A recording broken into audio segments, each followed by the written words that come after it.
Ana Rosario, en principio, bueno, quiero conversar contigo lo que es el tema central de este foro, que como título tiene precisamente la pregunta que todo el mundo se hace: ¿vamos bien? Te pregunto a ti como, por supuesto, representante del sector salud, que ya lleva casi 2 años en protesta, que se han sumado a toda esta situación del país. ¿Vamos bien, Ana?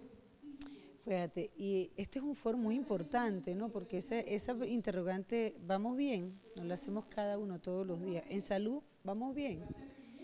En Venezuela, ¿vamos bien? Al que le falta el agua, ¿vamos bien? Al que tiene que un control social a través de que si no haces o dices lo que dice el régimen de Nicolás Maduro, te quitan la caja de comida, ¿vamos bien? Cuando la caja de comida es menos, ¿vamos bien? Pues yo debo decirle que en Venezuela, y lo tengo que decir con mucha responsabilidad, sí, vamos bien. Lo voy a hablar como venezolana, lo voy a hablar como presidenta del Colegio de Enfermería que tengo desde el año 2018 pateando las calles para defender el derecho a la vida y a la salud, para defender el derecho a un trabajo digno.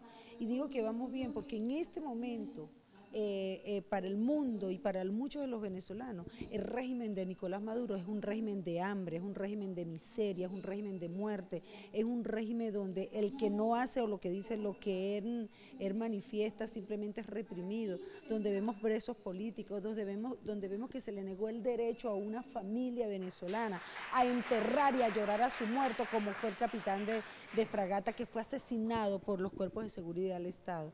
Y sí, cuando yo digo vamos bien, es porque cada venezolano hoy tenemos que entender que la libertad de nuestro país depende de cada uno de nosotros, no depende de una negociación, no depende de una intervención militar, depende de la actitud de libertad que nosotros podamos asumir, y es por eso este foro es llevarle a las parroquias, a los líderes parroquiales, a usted venezolano que me escucha, que no podemos cifrar nuestras esperanzas en una negociación, ni podemos descifrar nuestras esperanzas en lo que haga la comunidad internacional, la solución del cambio modelo político que necesitamos los venezolanos para poder cambiar esta lamentable historia de hambre y de miseria.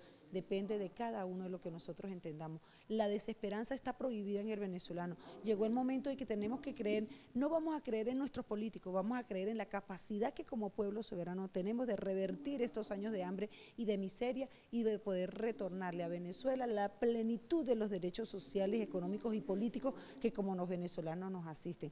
Tuvimos dos eventos muy importantes: el informe de la alta comisionada para los derechos humanos, Michelle Bachelet, donde se estableció, donde quedó demostrado que en Venezuela se violentan los derechos humanos, en Venezuela se violan los derechos humanos fundamentales, donde hay muertos por falta de medicamentos, muertos por hambre, donde hay presos políticos, donde hay un régimen que azota al pueblo venezolano. Y esperamos que con el informe que va a presentar la comisión de encuesta de la OIT también quede demostrado que en Venezuela a los trabajadores venezolanos no tenemos la libertad sindical del convenio 87, no se cumple, la fijación del salario mínimo establecida en el convenio 26, el gobierno lo establece de manera unilateral sin tomar en cuenta el costo de la cesta básica, sin tomar en cuenta la opinión de los trabajadores o de los empresarios, violando de esta manera el convenio 144 que habla de la tripartita.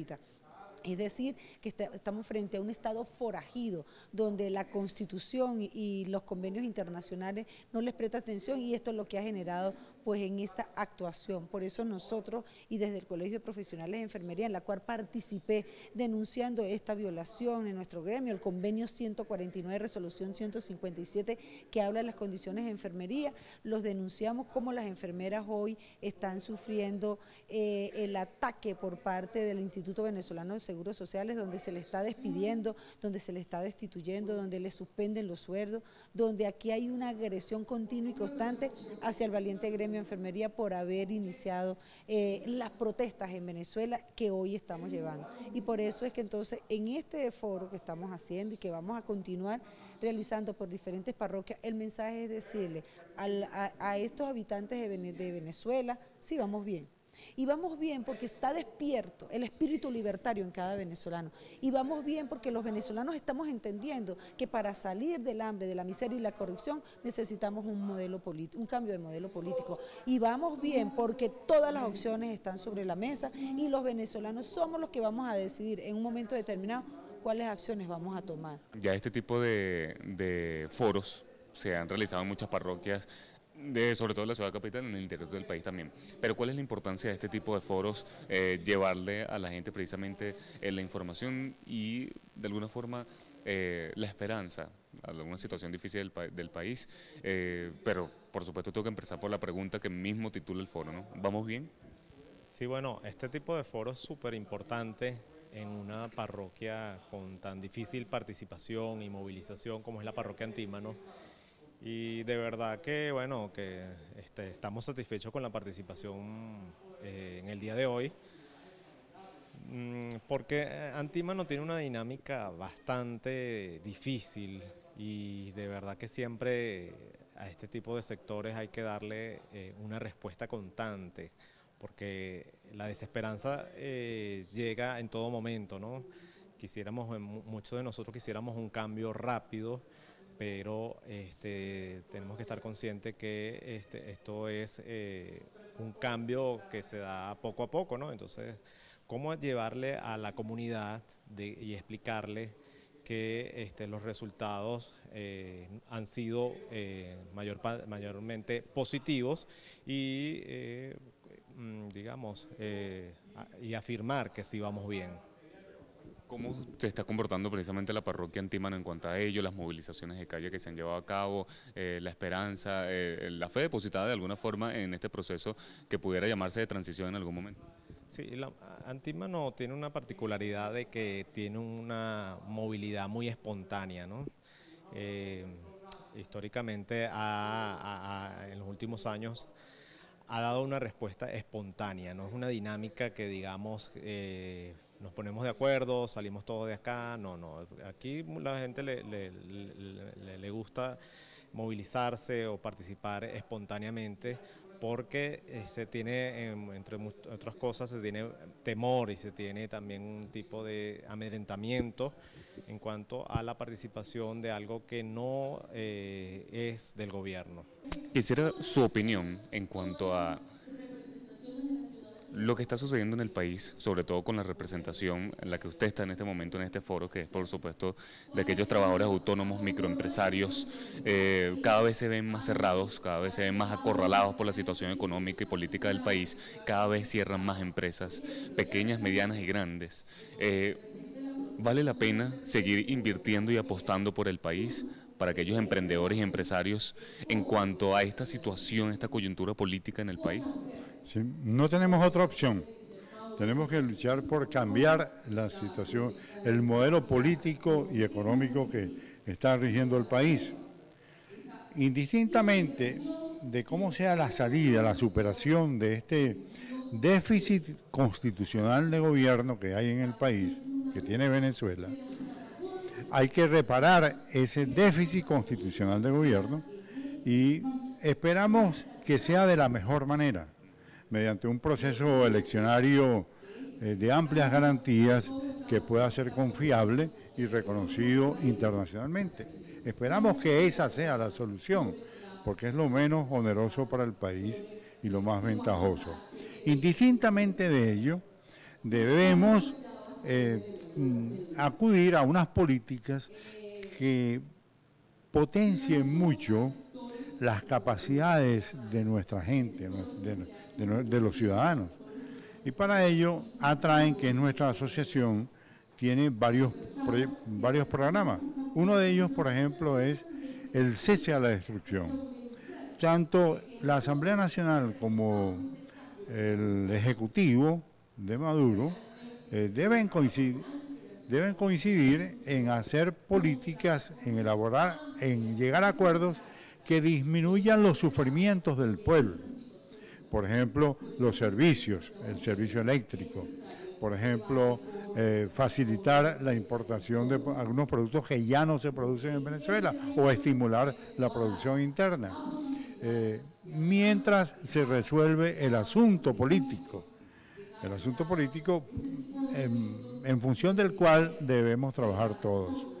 También tenemos un proyecto que se llama Desarrollo por la Prosperidad Local, que está dirigido a las parroquias para concertar a todos los principales actores económicos y políticos y sociales de la parroquia y compartir una visión global de la parroquia, de cómo, por ejemplo, disminuir los efectos corrosivos de aquellas políticas nacionales que transversalizan todo el país y que tienen efectos destructores terriblemente.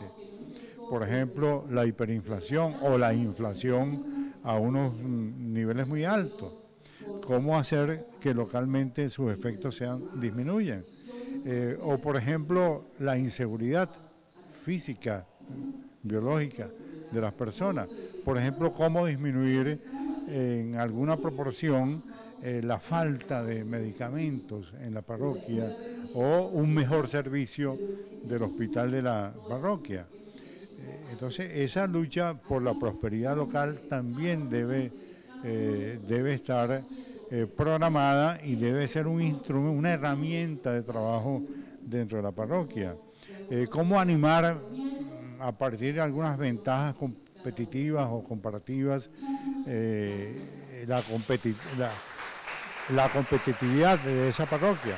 Por ejemplo, en el caso de San Agustín, aprovechando el Metro Cable, existe una empresa turística y que tiene buen desempeño y hay un flujo turístico hacia esa localidad, porque hubo el empeño de algunas personas en crear esa empresa y eso trae a cierto nivel de prosperidad a la localidad. O también la tradición cultural de esa parroquia es susceptible también de que presente espectáculos que puedan traer algunos beneficios a la parroquia. En el caso de Bellomonte, por ejemplo, se realizó hace poco una prolongación del viernes nocturno, creo que fue. Entonces, bueno, fue un momento en que se le quitaron horas ¿cómo se llama? A la peligrosidad de la zona y lo recuperó la población en mayor actividad económica. El desarrollo por la prosperidad local tiene que existir y debe ser un empeño de los dirigentes de la parroquia, ¿no? Bueno, y otro es la lucha por la defensa del patrimonio familiar. El patrimonio familiar es la base de sustentación de la familia y cómo proteger eso y cómo defenderlo es también sumamente importante, dado que, bueno, el salario es realmente se ha desnaturalizado con la práctica gubernamental de fijar el salario mínimo. Ha acabado con la noción del salario. El salario debe ser suficiente para mantener a la familia dignamente y en Venezuela no alcanza ni para un mercado completo, ¿no? Entonces hay que defender el salario, hay que reconquistar el trabajo. Para que haya buen salario tiene que haber buen trabajo. Y para que haya buenos trabajos tiene que haber empresas. Y para que hayan empresas, estas tienen que ser competitivas. O sea, el problema de la calidad siempre va a estar de por medio. Entonces, la formación también del trabajador debe estar allí involucrada. Nosotros, bueno, claro, no estamos en capacidad de solucionar ese problema, porque para ello hay que cambiar de régimen económico y político. Pero sí, por ejemplo, podemos capacitar a nuestros trabajadores en la parroquia para que tengan un oficio, por ejemplo, que compense en algo la insuficiencia del salario y pueda desempeñar otra actividad complementaria. Bueno, nuestro ámbito de trabajo está en este momento en fomentar mucho los oficios, disminuir los efectos corrosivos de prácticas políticas y consecuencias económicas que transversalizan toda la economía nacional e inciden negativamente en la calidad de vida. Y además estamos también optando por modificar la situación política del país, porque sabemos que que es imposible, digamos, una modificación sustancial sin un cambio de régimen económico y político, ¿no?